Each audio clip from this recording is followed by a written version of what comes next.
In our last video, we went over some ways you can spot pollution from land, like while you're walking through your neighborhood or near construction sites and farms.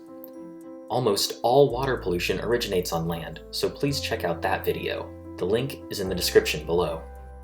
This video will focus on how to keep the Salish Sea as clean as possible by noticing pollution on or near water, and how to contact the right people if you're at all suspicious that something's there that shouldn't be. And remember, even if you're not sure if something is pollution, report it. Someone will check it out, and better safe than sorry. Algae growing excessively is getting more common with hotter summers and climate change.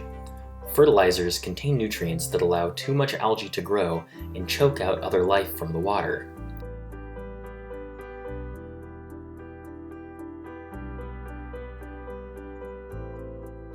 Algae can block out the sun for other plants, and when it dies, it decomposes and sucks out oxygen from the water. Algal blooms can be green, yellow, brown, pink, or even red. A little bit of algae is normal, but too much of it harms fish and can even kill pets who drink the water.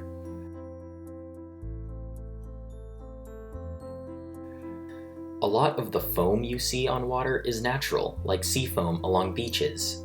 It's mostly made of decaying plant and animal matter. Foam that could be pollution, though, is generally from soaps, and it'll look like soap. Bubbly, white, and sometimes with a rainbow sheen, like oil does on water. It could smell like soap, too. To tell if it's natural or pollution, here's a simple test. Grab a stick and poke the foam. Natural foam will easily break apart, and hazardous foam will clump back together like bubble bath. Just like foam, oils from plant matter can make a film on the surface. That's normal. What isn't normal, though, is fossil fuel oils. Again, you can use the poke test. Natural oils will break apart, while fossil fuel oils will reform into a single layer. Water coming out of pipes can be a combination of stormwater from roads, industrial wastewater, and sewer overflow. Watch for turbid or muddy water and discolored discharge from pipes.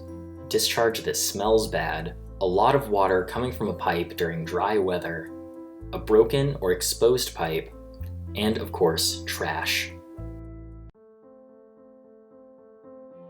Boats can leak fluid or chip paint that contains toxic heavy metals.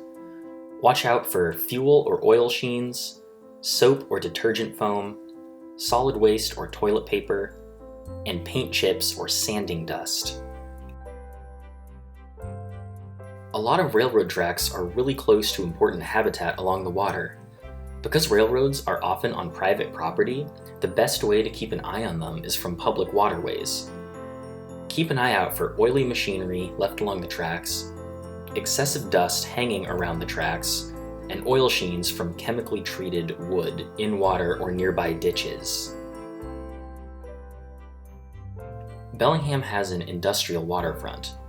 Like railroads, a lot of industrial land is private but near the water, so getting a good look from the water is important. The main things to watch for are non-clear or cloudy water going into the drains and excessive dust. Banks of waterways can erode and cloud up the water. These little particles of earth can clog fish gills and carry unwelcome hitchhikers, like toxic chemicals or bacteria. If you notice several dead fish, including shellfish, in the same spot of water, it could be a warning sign of something really toxic, and it's important to report as soon as possible. Visit re-sources.org/stoppollution for how to get started using your smartphone to help track and prevent pollution.